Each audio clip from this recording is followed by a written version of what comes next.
All right, we're going to get started with our post-race media availabilities here at Michigan International Speedway for today's Consumers Energy 400.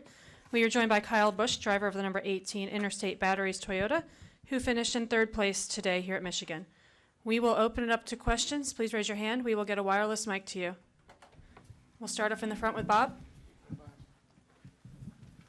Bob Honkers, ESPN. Is third a good day, or when you're 4 seconds behind Harvick all day, it's like, I was in front of him for like 5 laps. Okay. Jesus, Bob. So for those 5 laps, it was a good day? Yeah, I actually drove away from him for a couple laps there before that caution came out. I don't know how many laps we led or when we were in front of the 4, but it definitely seemed like whoever got out front just could kind of take off, and if you were the fastest car like the 4 was, there was nobody that was going to be able to come close to you and do anything with you. You know, there were some moments there. That last run, once it got strung out, I mean, everybody was eight lengths apart, 8 lengths apart, 8 lengths apart, 8 lengths apart, and you know, you couldn't get any closer than that. You were just at an air deficit from being able to get air on your car from the car in front of you and just lacking grip, so you just weren't able to make up time. But yeah, I mean, it's Michigan. Take that with a grain of salt for us. This isn't our best place, so we don't necessarily think we're going to come here and be a dominant force, and coming out of here with a third is fine for us. We can take solace in that, I guess, and go on into next week. Any additional questions for Kyle? I'll go in the back there. She'll have to call on you. Dom Joseph, Racing Rookery. Kyle, we're going to Bristol next week, and we all know how successful you are there. So do you feel like you're in perfect position to respond to Harvick's win? Yes and no. I mean, certainly Harvick's been fast there too. I think he won there a couple years ago. But you know, obviously we're kind of on a hot streak with Bristol. We love going there. You know, I would like to think that we can go there, be fast, and be able to respond. Absolutely. So we'll see what we can do getting there, and hopefully having a fast race car and doing what we normally do there. And just try to stay out of trouble. It's a tough place to stay out of trouble. We'll come back down here. Dave Mitchell, the Brooklyn Exponent newspaper. Kyle, you just made reference that Michigan is just not a strong track for you. Why is that? I'm not sure. I think mainly because it's just so one groove-ish nowadays that, you know, I won the last race here on the old asphalt before they went and repaved it.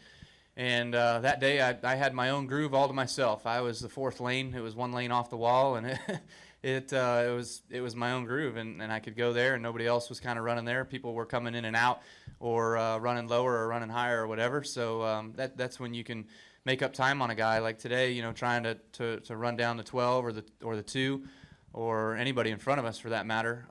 You're following them. You know, you're trying to keep your left front headlight out a little bit, which is only giving you like 20% air rather than 100% air, and having 20% air versus the guy in front of you having 100% air, it's just, you're not going anywhere with that. You know, there's no speed in that, so you got to have all the downforce you can get. Do we have any final questions for Kyle? There's one right back there. Tyler Reamer, WKTN.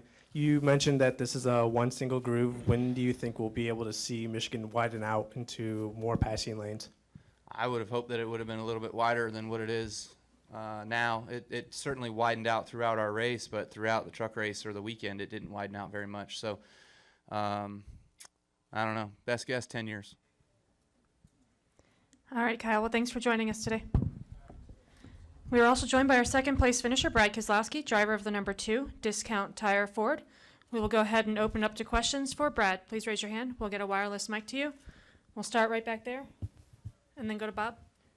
Rob Tiongson of thepodiumfinish.net. Brad, it was a top 5 finish for the Penske cars. You and Blaney got those.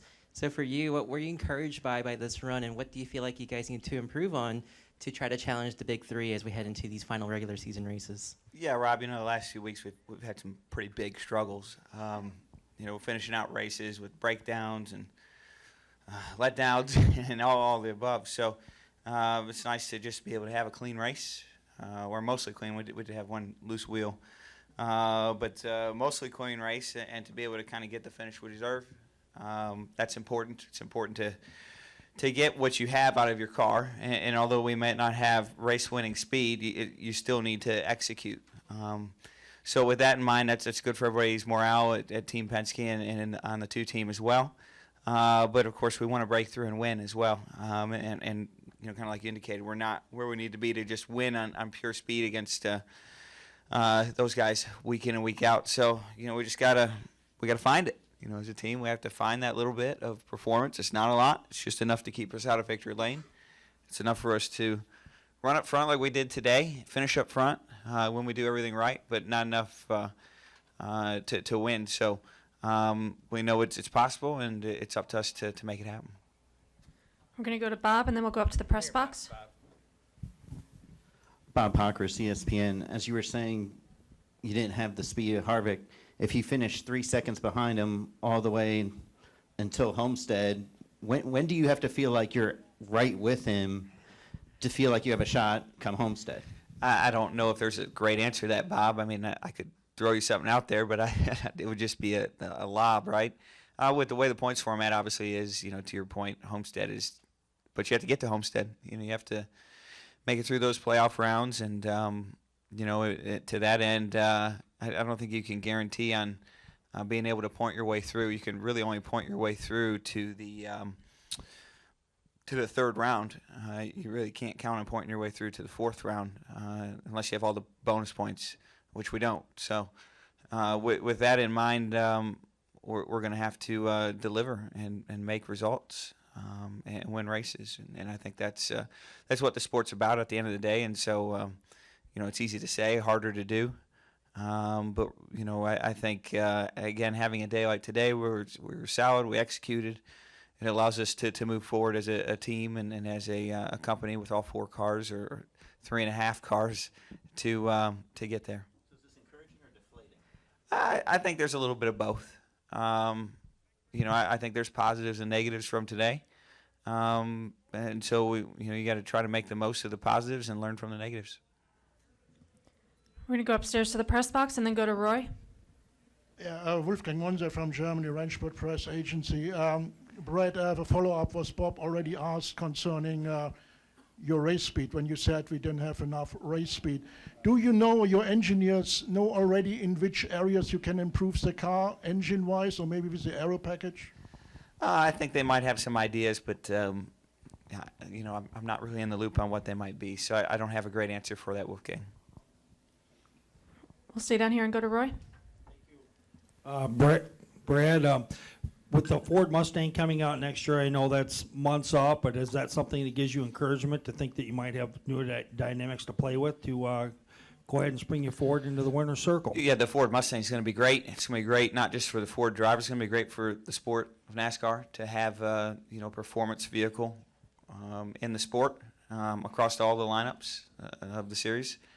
With that in mind, we got to win now. You know, I don't want to win just in 2019. I want to win right now. I'm in the prime of my career, prime of my life, and I'm hungry to win right here, right now. We're going to go up here to the front, and then we'll go to Nate. Larry Leach from AP. Question about the so-called Big Three. Is it motivating to try to catch up to them, or is it discouraging because they're clearly so much more successful than everybody else? Yeah, I don't know if I've really put a lot of thought into that. You know, I go to each weekend as a reset point, thinking and feeling as though this could be the weekend where we have the speed to win that way or can execute that way, and I think you have to. And then when you start to get through the weekend, you have to get the most out of what you have. So we've had some races where I feel like we've been equal to or better than those guys, where we haven't put it all together. Mostly the plate tracks, I would say. So that's kind of on us to get a result. But on these types of tracks, you know, the mile and a half, the intermediate, whatever you want to call them, 2-mile tracks, we haven't had that yet, but we've been closer some places than others. We'll go to Nate. Nate Ryan, NBC Sports. Following up on that, Brad, knowing that this track is an indicator for those 1.5-mile tracks, Austin Dillon finished, fourth today with a new chassis.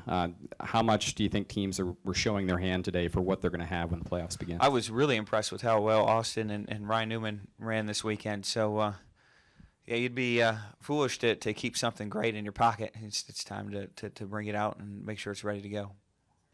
I'm going to stay down here in the middle. Taylor DeSormo, MLive.com. Being at your home track in front of the fans and friends and family and whatnot, is finishing second again staying at all, or is it more encouraging because you weren't second most of the day? it's just going to make me appreciate when we do win here, Taylor. I know it's coming, and I got to believe if we keep knocking on the door, eventually it's going to fall in. So I don't know any better way to knock on the door than finishing second. Last year here we led a bunch of laps, won the stages, sat on the pole. We have done everything we can do here but win, and at least at the Cup level. So we have that opportunity. We'll see if it can develop into something. It hasn't so far, but I know in my heart that if we keep running like this, it will happen. We'll go back to Rob and then to Roy. Rob Tiongson, thepodiumfinish.net. Brad, also with Michigan, it's also like a little test of the 1.5 miles and just kind of indicating like how much of your improvement you guys need to make. But when you hear again the Big 3 title, does it sort of make you say like, hey man, we're in this still? Team Penske's still got the 3 of us that can make this happen. So not really, because I don't think about it that much. I'm kind of more focused on my team than those teams. So it's great fodder for this room, but for us as a team, I don't think we really think about it, because I feel as though if you focus at any one point in time on beating one car, or in this case 3, you forget to execute on your end and to beat the other 35 some cars that you need to beat. Come back to Roy. Yeah, thanks, Brad. Roy Akers, Detroit Sports Media. To what degree are you guys absolutely sick and tired of hearing about the Big 3? And what do you? Well, I kind of feel like it's the same question, Roy. Yeah, I guess, like I said, I don't really think about it that much. So, it's more. Are you tired of hearing about it, Roy? I figured you guys are. No, I mean, I don't sit and listen that much to the fodder. They're doing all we can to be as good as we can, and I don't think we can get caught up in those guys. There. Steve Newman, WINT Radio in Cleveland. Earlier, Al Unser Jr. was here, and I asked him a question about parity and whether or not it's good for the sport in terms of the template, both in IndyCar and NASCAR. And he said he's a traditionalist. He kind of likes the run what you brung. Mm-hmm. What's your take on it? If you had the ability to rule NASCAR. Well, I don't. And is there a smoky eunuch hiding in Stuart Haas Racing and the number 4 team somewhere? There's some smart people. There's some great decisions made at the executive level. That's really the difference maker right now in this sport. At the executive level, making the right decision to garner the right resources and human capital and equipment is a big difference maker. And you have to give credit to those guys. They've done a great job. All 3 of those teams that we're discussing have made some really smart decisions at the highest levels, and they're reaping the benefits of that. No team or no company is made of one player. You're from Cleveland. You know about LeBron James. I mean, he's great, but he still has to play with 4 other people, right? And it's the same thing here. I might get a lot of the credit, but at the end of the day, there's almost 500 some employees at Team Penske that are building race cars day in and day out, and I can't drive without them. I can't race without them, let alone be the best. So with that in mind, it takes all those people coming together in the right way with the right tools and the right teamwork to be successful. And you have to give credit to the guys that have put up the most wins this year. They've built some of the best teams. Go back up here in the front. Yeah, George Poley, the Macomb Daily. Brad, you had the loose wheel, still wind up second. So when it's all said and done, was the loose wheel not even a factor? Or if it was, tell us how you worked back. Well, it wasn't good. It definitely cost us a bunch of stage points, which we'd like to have, and possibly an opportunity to restart a little further up, which would have been nice to see play out. But it's hard to give a perfect answer on whether it would have been a difference if we could have won or not today. I think based on what I saw at the end, the 4 car was legitimately faster. And we would have needed a mistake from him either way. We're going to go back up to the press box for a question. Yeah, Chris Knight, catchfence.com. Brad, I know you want to win now, and obviously you guys are showing speed that you can win now, but for you, are you willing to show aggression to get back to victory lane? Are you willing to lay the bumper, or you just want to come naturally? Well, I mean, it's hard to really show any aggression when the guy that won the race was 3.5 seconds ahead of you. Or We're lay a going to bumper. Bristol. I don't have that long of a reach, I have my go-go gadget arms, but we're going to Bristol though next week. Yeah, no, that's great. And you know, if we're inside at Bristol, I'm sure we'll do the best we can to find a way. What that means, you never know to the heat of the moment. You can talk about it all day long, but what happens in the heat of the moment is oftentimes much different than it is in a setting like this. So, with that in mind, that's why you got to watch. All right, Brad. Well, thanks for joining us today. Good luck next week at Bristol. Thank you, appreciate it, guys. It's good to see the nice media turnout this week. So, thank you. Have a great day. All right, we're going to continue with our media availabilities here at Michigan International Speedway for today's Consumers Energy 400. We are now joined by Mark Rushbrook, Global Director of Ford Performance Motorsports, who is here to accept the Michigan Heritage Trophy, which goes to the winning manufacturer here at Michigan International Speedway. Just a couple quick facts. This is the 38th win for Ford at Michigan, the most of any of the tracks Ford has raced at. And they did sweep both races this year, with Clint Boyer winning earlier in June. Mark, why don't you just talk a little bit about what this means to Ford? Yeah, I mean, we want to win every race that we're in for sure. But definitely being at our home track here, so close to the headquarters for Ford Motor Company and all of our employees here in Southeast Michigan. We had 1,100 employees out here with their families today to watch this race. So to be able to get another win, 2 wins this summer, is pretty big for the company and our employees. So really excited. Awesome. We're going to open it up to questions here. For Mark, please raise your hand. We'll get a wireless mic to you. We'll go to Bob in the front.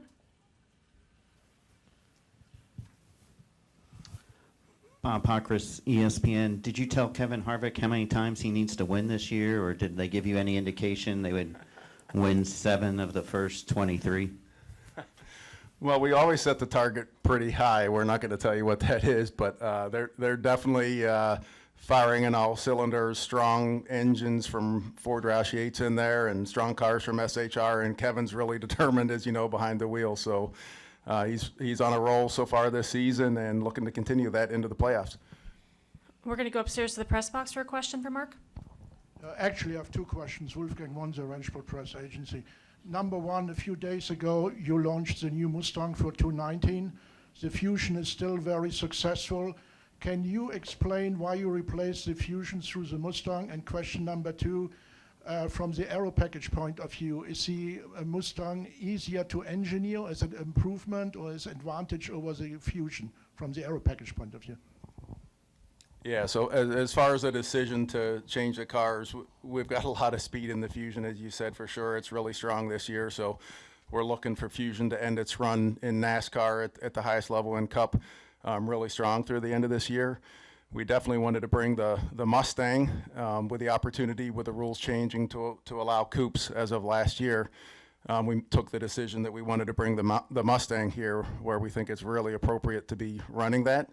And we think that with our engineering tools, with our team, with a collaboration between our racing teams, with Roush Fenway, Team Penske, and Stuart Haas, the ability to use the Penske technology scale tunnel, Gene Haas's wind shear full scale tunnel, and our advanced CFD tools, we think that we've got a Mustang that not only looks good, but it's going to race really good next year. Any final questions for Mark? We'll go to Nate. Nate Ryan, NBC Sports. Mark, I'm sure it's great to have that trophy, and it's great to have the year that Kevin Harvick's having, but 14 years since your last championship, I mean, how much of the sense of anticipation is building at the same time with, I'm sure, a sense of dread maybe that you can't waste this kind of year, right? Yeah, got a few goosebumps there with you just saying that, but no, definitely with we get reminded frequently inside our company that it's been 14 years.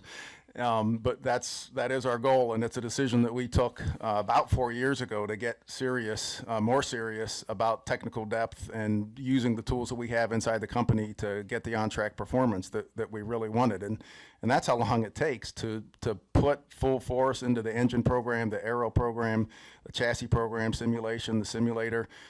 It takes that long before they all get running, because you've got to have strength in every part of the car.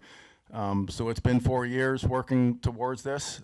Hopefully we can bring it home through this year. Certainly looking forward to that. But we've got a strong car, a new body coming next year, and looking forward to what we can do in 2019 as well. Is it championship or bust, pretty much, every year? Yeah, I mean, we want to win every race that we're in. We want to win as many races as we can through the year, and we definitely have our eye on the championship. Well, Mark, thanks for joining us. Congratulations on getting to keep this beautiful piece of hardware, and good luck the rest of the season. Thank you. All right, we're going to continue on with our media availabilities here at Michigan International Speedway from today's Consumers Energy 400. We are joined by the crew chief of the race-winning team, which was the number 4 Busch Light Mobile 1 Ford. We have Rodney Childers up here on the podium with us. We'll open it up to questions. Please raise your hand. We will get a wireless mic. We'll start up here with Matt. Matt Weaver, Auto Week. How vital was it for you guys and also JGR, who were amongst the first to get the OASS, to be able to get that in-house, be able to play with it, experiment a little bit? I don't know really. You know, without knowing the details of every single race team and how they work, I'm not sure. You know, who got what when and what their development process was. You know, all we can worry about is what we do, and we treat every year the same, and you have to come out of the box strong, and felt like every year we've been able to do that in the first 5 races, except for maybe a little bit last year. So overall, you know, I think it is very important for sure, and definitely something that maybe helped the teams that had it, and you know, I don't see how you can race without it, to be honest with you. There's still maybe a couple teams that don't have one, the big teams, I guess, and I really don't see how you could race without it. Are you surprised that some big teams didn't start to get them till now? Yeah, I think so. I think everybody was kind of wondering how it would all go, and you know, you just have to go along with it. I think some people questioned whether it was going to work or not, and you know, our group felt like NASCAR had done a really good job with it and had shown a lot of progress, and definitely when they started bringing it at the end of the year last year, it worked really good. So you know, our group was very involved in that during the fall last year, and trying to understand it, and you know, that's the key, is you have to accept change, and you have to keep moving forward. We're going to go upstairs to the press box for a question, and then we'll go to Bob. 2 questions. Wolfgang Monzer, Rennsport Press Agency. First of all, congratulations. First question, if I got it right, the last pit stop of Kevin was in lap 171, and then he dropped back to position 20, and he came back to the front. You were concerned that maybe some unknown factors could happen and he couldn't make it to the front? No, I mean, all those other guys couldn't make it on fuel from there, so they were all going to have to pit. You know, the key was coming out of the pits and getting by the 3 car as fast as you can, so you're back on the lead lap, and then if the caution came out, everybody in front of you is going to pit, and you're the leader again. So that really wasn't any concern at all. And the second question, maybe I'm wrong, but I had the impression that the car was even faster than in the first 2 stages. In case you made any changes to the car at the last pit stop, can you give some details? What kind of things you changed? Yeah, before the last pit stop, we were a little bit too tight, and you know, these cars are so sensitive these days, and we put a quarter of a round in the right rear, and it was way too loose there at the end. So you know, sometimes you just don't know if you should mess with it or not, but you know, that's just part of it. I think a lot of racetracks were always a little bit freer pitting under green than we are pitting under caution. So you know, we went a little bit too far there, and definitely got too loose at the end. We're going to come up front to Bob. Bob Pockris, ESPN. Is it right that this car hasn't run since Michigan in June? Yeah, this car, I think it ran at Fontana first, and then we ended up wadding it up a little too early in the race, but it was fast there, and we brought it to Michigan and was fast, and then rebuilt it and brought it back again. Why? I mean, why not run it again? And was it a thing where you felt like, gosh, it should have won this race in June, so did you just focus and say, hey, this is a great chance to win, we're not going to screw it up?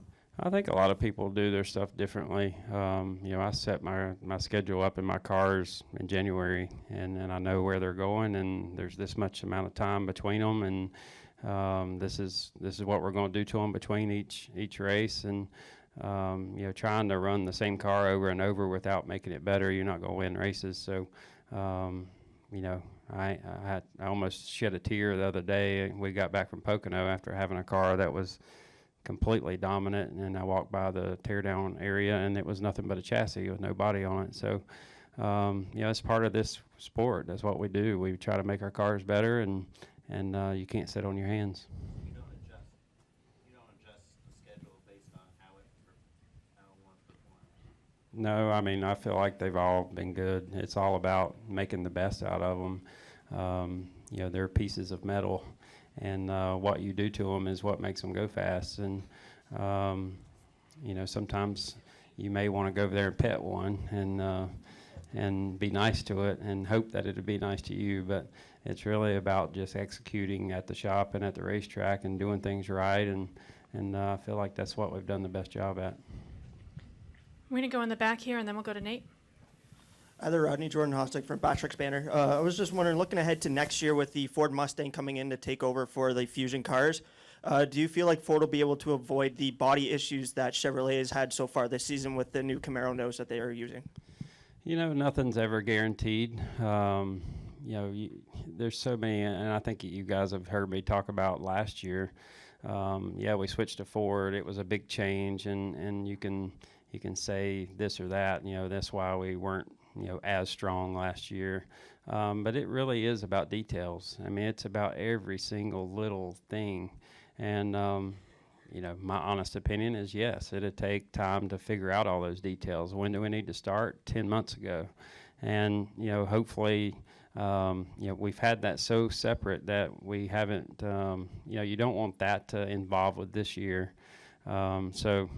Hopefully when it comes that time, then when the car is handed over to us, it'll be ready to go. And then over the winter, we've just got to work really hard. We've got to work day and night to figure out the details of it and the aero side of it. And, a lot of it will come down to what kind of races we have next year, whether it's this package or this package. And, if it comes down to putting the big aero ducts in and the plates back on it, one car might be good and one car might not be bad. And I think as a sport, we'll see, which one ends up better at that. And, right now, none of us know. It'll take a few races to figure out where we're at. Go to Nate. Nate Ryan, NBC Sports. Rodney, I have two for you. One, Austin Dillon drove all the way up to second and probably would have finished there if not for running over something. He had a new chassis. How much do you think other teams were showing their hand today, knowing that this might be a good indicator of Vegas and some other tracks in the playoffs? Yeah, I'd heard a lot of different things this morning, and rumors are rumors, and I heard a lot of people had new cars here and getting ready for the chase, and it's hard to say. I felt like we've just kind of been a steady movement. We haven't just thrown chassis away and built new ones. We're just trying to make things a little bit better at a time each week, and it was incredible to see those guys run good. I mean, even Friday after qualifying, I was happy as I could be for them because those guys have worked really hard, and I think the 3 and the 31 both had good speed. They had good motors. I said that early in the race watching our roof camera that the 31 would run down the straightaway. So it's cool to see the hard work pay off that those guys have done, and hopefully they'll keep getting better. And then if there was one flaw you guys had today, I think there was one pit stop where you lost a few spots. Is that the one area you need to shore up for the playoffs? Yeah, and somebody was asking me this morning that same question. It's like, what do you need to work on? And, we've moved some things around, and those guys have done a good job lately. It's not perfect. And but I think it always shows up a little bit more on our car. It really does. But if you look at those reports we get every week, even Pocono, the 18 looked good because he had the fastest stop the last day of the last stop of the race, and just killed everybody off pit road. But if you look at the rest of the day, they really weren't very good. So sometimes we have ours at the wrong moment, and it makes it look bad. But they have worked their tails off, and hopefully we can keep getting better and better. And it's really about confidence. It's not about the players that jump over the wall. It's about having the confidence that something's not going to go wrong and lug nuts aren't going to fall on the ground and you're not going to drop the gun. And, it's just all that stuff. And it's the same whether you're a crew chief, whether you're a driver, whether you're a pit crew member. You have to have that confidence every single week. So that's the biggest thing we're working on. It showed after the first one that they were able to put it away and do a good job the rest of the day. So hopefully we can keep that up. Final questions for Rodney? All right, Ronnie, thanks for joining us. Congratulations. Thank you. All right, we're going to wrap up our post-race media availabilities today for today's Consumers Energy 400. We are joined by our race-winning driver, Kevin Harvick, driver of the number 4 Busch Light Mobile 1 Ford, and our race-winning passenger, Keelan Harvick, who's taking advantage of Kids Drive NASCAR this weekend. We will open it up to questions for the Harvicks. I'm going to start there with Rob and then go to Bob.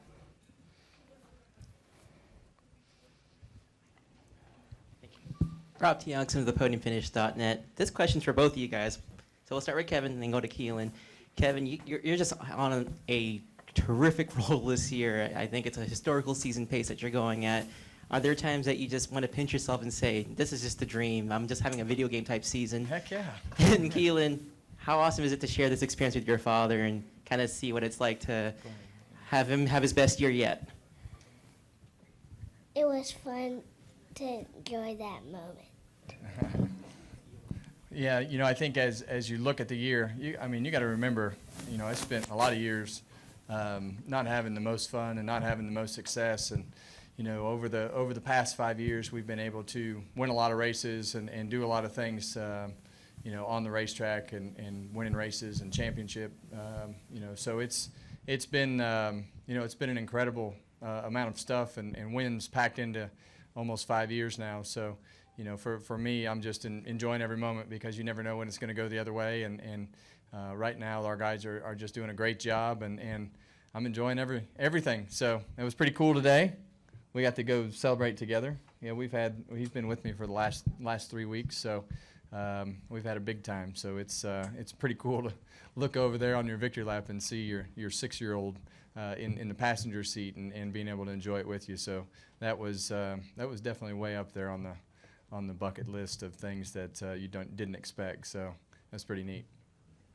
We'll go to Bob next, up front. We need to get a wireless microphone up front to Bob, please.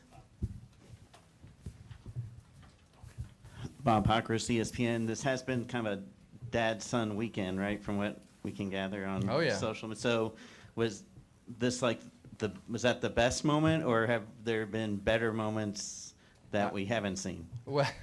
Well, he did crash a golf cart into a pine tree, and all we could see were the golf bags sticking out of the back of the tree. I had to go in and dig him out. They got a little racy down the fairway, so you know, that was entertaining after we figured out his eyes weren't poked out. But yeah, we've had some unapproved mom moments this weekend with the golf cart crash and the quarter midget. I'm sure that she'd probably be okay with him riding in the right side of the car since we didn't do any burnouts. But you know, I think as you look at it, you know, over the summer we've been able to, like I say, he's been with me for the last 3 weeks. And what other sport can you take your kids to work and be able to enjoy things like that with them? And you know, for me as a dad, I mean, there's not much better, and all you dads know this, than looking over and sharing one of your cool moments, and looking over and the only person with you is your son. So that's pretty special. We'll go back to Roy. Yeah, thanks, Kevin. Roy Akers, Detroit Sports Media. With your win this month, and then when Clint won in June, and it must be a happy clubhouse at Stewart Haas. What is it like right now with the teamwork and things that are going on? You guys must truly be excited going to work and moving forward. Absolutely. Well, they're motivated, and you know, I think as you look at it, we're 3 weeks away from the playoffs, and you don't want it to shut off. You want it to keep going. So you know, the motivation is to not let things slip through the crack, and they're covering all the details, and especially my group of guys that, you know, we're going on our 5th year together. So that experience and those attention to details of things that they do is second to none, and you see it week after week, and you know, you look in the win column, and you know, we're capitalizing on those fast cars. That hasn't you know, always happened over the last 4 years, and I think this year, you know, we're making those moments count and getting wins out of them. Absolutely. We had one last night, didn't we? We're going to go to Greg and then to Rob. Kevin, do you have any, Greg Krupa, Detroit News, sorry. Kevin, do you have any sense at all of the trend running out here? At any point, or is this just going to go on? I mean, your elite racing series going to turn on a dime, do you think? Or what's your confidence going forward? It must be huge. Well, the confidence is high, and right now you just don't want to screw it up. So I think that the biggest thing that it does is it actually makes you work harder because of the fact that you want to cover all the details, because you're fairly certain that when the car rolls out of the hauler that it's going to be fast, and if it's not, you have the tools and the people to be able to figure it out and fix it. So when you look at June and you look at this weekend, the setups and the things that are in the car are totally different, and that's just the evolution of this sport. And when you have guys like the 18 and the 78 and all the cars that are in the garage that want to win races, they're going to continuously push. So you can't sit on your hands, and you have to continue to progress. And I think you look at Ford announcing the Mustang. I think that's an example of that. You look at the success on the racetrack, but that's not always going to be good enough. Everybody's going to have, if you give everybody a whole winter to work on their stuff from are we okay over there? Okay. From a Toyota and Chevrolet standpoint, they're going to work hard to make more downforce and with whatever the rules are and try to move forward. So we have to have something that we feel like we can push forward, and I think everybody feels like that's where we're headed with the Mustang. We're going to go to Rob to the far right against the wall, and then we'll come back up front to Larry. Rob Tiongson of the podiumfinish.net again. Kevin, just a two-part question. How you were applying... Where are you at? I'm right over here behind the camera. That's where I'm standing. So how are you applying the success that you've had this season, like this win at Michigan, and where does this win rank for you? I know you said it's right up the tops, but considering all you accomplished, being a Cup champion, winning Daytona, now you got to be with your son, how does this rank? Well, any win in this division of racing is hard to come by, and like I say, I've been on both sides of that and couldn't win a race to. If as hard as you were trying, you couldn't win. So, I think right now we're just enjoying it and understand, and all the guys on the team understand, because they've been on both sides of that fence as well, with the struggles and things that don't always go your way. So we're going to enjoy it. We're going to enjoy each other, and we've eliminated a lot of extracurricular things to make sure that all we focus on is this race team. Don't care about anything else. Right now it's all about winning races and making sure that myself and Rodney and everybody's covering the details and be in the right state of mind as we go into Vegas. Go to the far side, then go to Larry and go to Bob. Dom Joseph, Racing Rookery. Kevin, for you, we're going to Bristol next week. Obviously, Kyle is very, very good there, and you two have been trading blows week in and week out. So is there any pressure going in there knowing he could respond? And for Keelan, how much fun was the ride? Yeah, right now I'm just focused on us, and hopefully we go to Bristol and run well. How was the ride? Good. Was it rough? Yeah. You think the shocks needed some adjusting, or how was it? Fun. Okay, fun. Bob? Whose idea was that to put him shotgun, and was that a first? That was our idea, wasn't it? We talked about that last night. Yeah. I told him we had it all planned out. So this isn't the first race that we've had it planned out. So it just hasn't worked out in the previous ones that we've been to Victory Lane and they haven't been there. So he said he wanted the flag. So the only way to get the flag, he was mad that I gave the flag away in Loudon. So I told him if he wanted the flag, he had to come get it himself. I heard did they have to carry you out there? You weren't going to come out there, I heard. Is that true? Yeah. So he almost missed out on it again. So it's it's definitely something that he and I have been talking about and was pretty neat to actually do. We'll stay in the front with Bob and then go to Nate. Bob Hocker, CSPN. I have two more. You only get one, Bob. Well, You're hogging the microphone. Does Delana need to approve? You said you hope that she. We've learned to ask for forgiveness later, haven't we? Works a lot better that way. Okay, and from a racing standpoint, am I putting too much into this, saying, gosh, you win by 3 seconds, Michigan, intermediate track, it's your championship to lose? Well, you've seen these playoffs and how these three weeks at a time work. That's why, in my opinion, it's so important to have the bonus points and everything that goes with it. Homestead is such a unique racetrack, but you got to get there first. And you know, as much as everybody thought Kyle Larson was a lock, you know, he had 2 bad races with all those bonus points that they had last year, and next thing you know, he's out. So it's you never know what's going to happen, and we go into 1 week at a time, trying to focus on the things we need to focus on, and right now we're going to enjoy this one and drink some cold Busch beer, and once we get home, where I am, I'll let you have a Jimmy John's sandwich and a water. What do you think? Yeah. So that you know, the next 3 I'm looking forward. The thing I'm looking forward to the most is the off week. It's been just the whole summer has just been, it's been stressful. You know, there's just so many politics and so many things happening in the sport right now, and you know, you just you want to focus. For me, this was really important because, you know, it felt like this is the first week back of being 100% focused on the racing and my team, and being selfish on focusing on those things and not worrying about all the other stuff that's going on with the sport. So that's the way we're going to approach it, and it's going good right now from a mental state of mind. I did. I had no interest. I wanted to focus. We were probably, what were we doing last night? We were probably watching football. Was it Friday night? Yeah, we watched football Friday. No, we didn't. I don't know. We were probably playing baseball or something on the PlayStation. I smoked him. Yeah.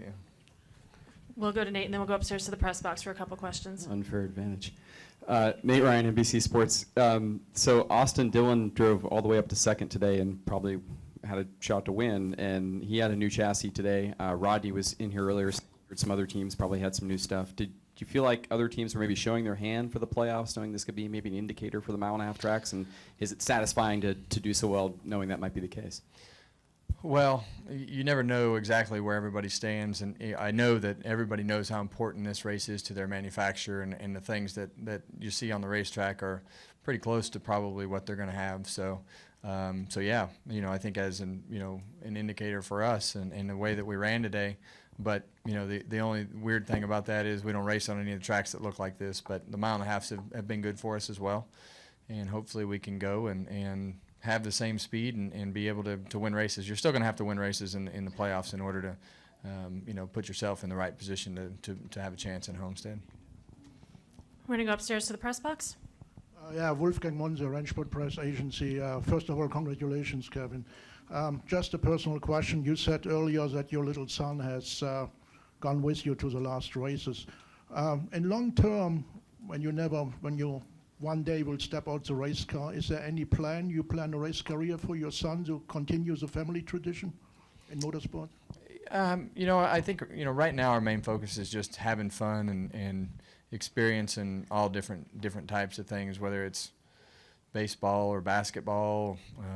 You know, it's really just about whatever works out and whatever direction it goes, and that's kind of the way that Delaney and I have done things in life in general. It just seems like the answer always presents itself, and you kind of have the gut instinct to say this is what we need to do, whether it was with KHI and, you know, starting a family or having a second child or whatever the decision was. There's always that moment that you look at each other and say that's right or that's wrong, and we need to do something different. So, you know, that's way down the road. Right now we're having fun, aren't we?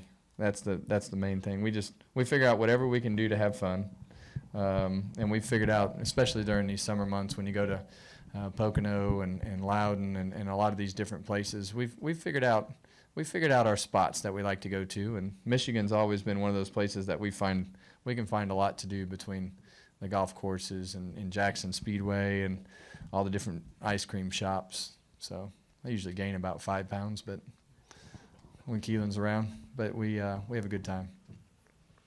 And I think we had another question in the press box. Yeah, Chris Knight, CatchFence.com. Kevin, is this a chassis that you'd like to run on multiple occasions during the playoffs? And if so, where do you think it would suit best? Or do you think that Rodney has several other bullets left for you guys to use? I'll be honest, I have no idea what chassis or car this is or where it is raced. Those guys do such a great job, and they get chopped up and cut up and rebuilt and new bodies on them and junked and moved all around, and next thing you know, we've got cars that have, you know, Hendrick numbers, and then we've got all our new style Stewart Haas chassis that we started at 0. So I'm confused on the car count. We've got cars in the 700s, we've got cars in the thousands, and then we've got 001. So who knows? I just can't tell you how impressive it is for me to be able to sit in those cars, and I used to worry about which car it was, and had my favorite car, and now they've got it down to such a science that it really doesn't matter. He's probably got his favorite cars, but if it's his favorite, I'm happy to drive it. We'll go back down here, then to the far right. Right back there. Congratulations, Kevin. Thank you. Steve Newman, WINT Radio in Cleveland. I asked Brad when he was in here earlier if he thought possibly that somebody in the number 4 garage was channeling Smokey Yunick. Can you shed a little light on that in terms of where this winning is coming from? Well, you'll have to go to Kannapolis and look in the shop. All right, thanks. Over to the far right, right behind you. Steve Sweitz of the Lasco Press. This question is for Keelan. Keelan, what's more fun, playing golf or driving cars? Driving cars. Okay. Of course. See where that's going. Yeah. Does golf take too long? We'll go back there for a final question. Tyler Reamer, WKTN. Kevin, even though Michigan is a unique track, it's a 2-mile track, and there's no 2-milers in the playoffs, what can you take from Michigan into the playoffs, if any? The trophy and momentum. That's really, honestly, that's really the things that we're focusing on is trying to get as many points as we can and capitalize on the cars that we have, and get them to victory lane. There's 3 more weeks. Winning at Bristol's a lot of fun as well. So is Darlington and Indy. So those are all 3 races that we'd love to have a chance, and you just got to keep riding the wave. You never know when it's going to end, and you hope that you can take it all the way to Homestead and win a championship with it. And that's the goal. The next goal is to win Bristol. Well, Kevin and Keelan, congratulations, and thanks for joining us today. Thank you.